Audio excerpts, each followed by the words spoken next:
Now, we've covered a multitude of top 5 scary lists highlighting both the supernatural and cultural horrors of that magical and mystical place known only as Japan, but we're yet to dive deep into their fictional canon of cinematic works. But don't worry, because that's exactly why you're here, right? Insofar as fiction goes, we have Japanese culture to thank for so many works of horror art, which have inspired countless horror series and Western interpretations, the majority of which never truly live up to their creators. This list is a big one, guys, because for the most part there is nothing quite like Japanese horror. So without further delay, let's take a look at the best of the best. Hello horror fans, what's going on? And once again, welcome back to the Scariest channel on YouTube, top 5 scary videos. As per usual, I'll be your horror host Jack Finch, as today we curiously take a look at the top 5 scariest Japanese horror movies. Roll the clip.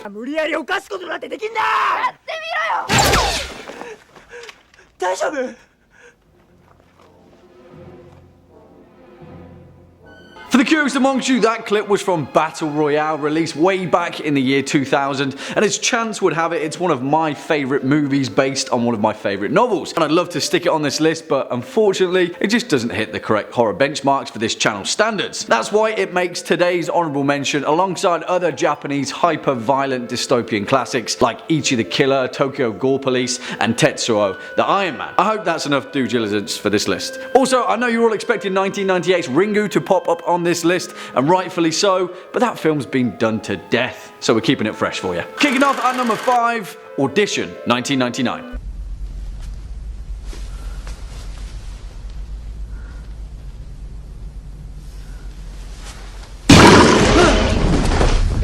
And this wouldn't be a Japanese horror list without mentioning the man himself, Takashi Miike, who, if I'm being honest, could make up an entire 5-point list of his own with all the horror greats that he's managed to consistently churn out over the years. Audition, released in 1999 and based on the 1997 novel by Ryu Murakami, is a film like no other, and I mean that in a good way, but the only reason that it finds itself at our number 5 spot is that I'll honestly admit this film really isn't for everyone. The true terror of Audition lies in the fact that you have to fully invest yourself in this film to be truly horrified, but when the final third act of this film plays out, there is nothing quite like it, and it is messed up. Audition tells the tale of Shigeharu, a middle-aged widower who, at the behest of his teenage son, begins holding mock casting auditions for young women to play the part of his new wife. Suddenly he becomes enthralled by a beautiful young woman named Asami, kicking off one of the most painfully original, intense, slow-burning descents into obsession that horror cinema has ever seen. And that's all I'll say, because for those of you that haven't seen Audition, I really don't want to spoil it. This film makes The Hand That Rocks the Cradle and Fatal Attraction look like a Saturday afternoon kids TV show. It's perhaps Takashi Miike's greatest work of horror, and it's definitely an experience, to say the least. Swinging in at number 4, Perfect Blue, 1997.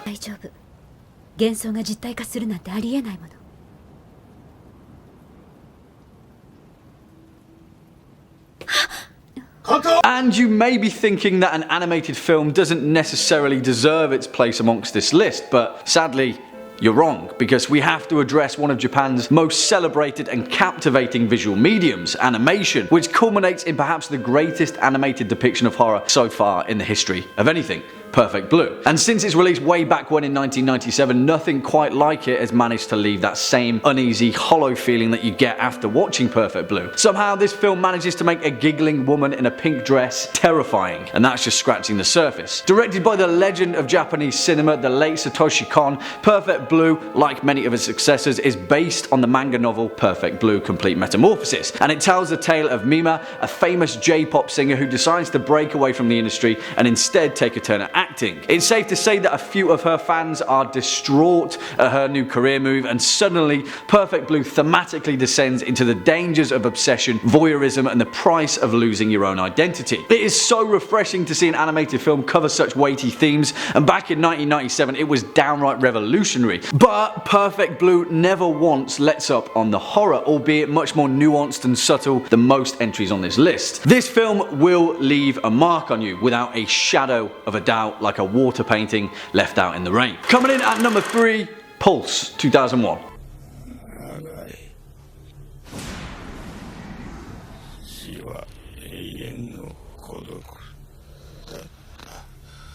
And no, No, not the awful 2006 American remake starring Kristen Bell, the original. The great Japanese horror film, not that piece of absolute nothingness. And it's a shame really, because whilst I don't enjoy hating on anyone's visual creation, the remake of Pulse actually served to give the original a bit of a bad rep, and it's never been truly appreciated by a Western audience alongside the likes of The Ring and The Grudge. But forget about cursed videotapes, because this film goes one better: cursed internet, and it manages to convincingly pull off one trope that Japanese horror is so infamous for: turn everyday, mundane facets of life into something truly terrifying. And that's exactly what it does. The thing that makes Pulse stand out from the rest of Japanese cinema is that it doesn't rely on the blood, gore and innards that other films of its ilk do, but instead unravels itself in a dreamlike, supernatural and surreal display of psychological horror. Pulse slowly unwinds its narrative in two parts, depicting the lives of a young man and woman who separately experience an invasion of paranormal souls into the physical world via modern technology. The premise rightly sounds insane,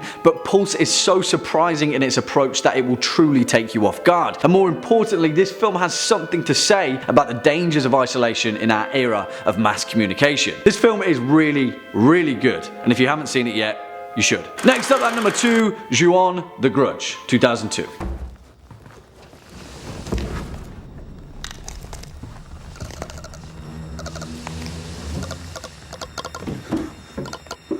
And I bet you were just waiting for this film to rear its serene, expressionless, terrifying head. Now, if you're asking me, I believe that the majority of Japanese cinema is split firmly into two camps: those that depict the vile, grotesque, bloody horrors of the body, and those that rely purely on the supernatural fears of Japanese folklore. And this film is firmly in the latter camp, and it's perhaps the most horrifying display of the ghostly Japanese Yurei of legend in the whole of horror cinema. If you've already seen this film, which you probably have, you'll know that a cat's meow has never been more nightmare-inducing. For those of you that haven't seen The Grudge though, it was written and directed by Takashi Shimizu, originally being released as the third part of his Ju-on series, with the previous installments being released directly to home video because, you know, the man had a horrifying tale to tell and he had to get it out there. The narrative to this film is fragmented, slowly peeling back its mystery in a non-linear fashion as it tells the tale of a poor, unassuming young family who move into a new home unaware of its accursed origins. And I won't say any more because it's a story worth discovering for yourself, but for me, paranormal horror just doesn't get much better than The Grudge. Of course it makes this list. And finally, coming in at our number 1 spot,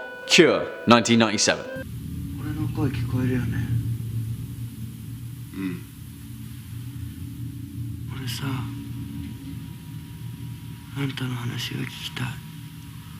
And horror aside, I absolutely adore this film because for two reasons. Firstly, it's a damn good horror murder mystery in its own right, but more importantly, secondly, it exemplifies everything that is so intriguing about Japanese fiction from a Western perspective, be it literature or cinema, and it manages to sum up that strange, powerful, surreal tone without saying a word about it.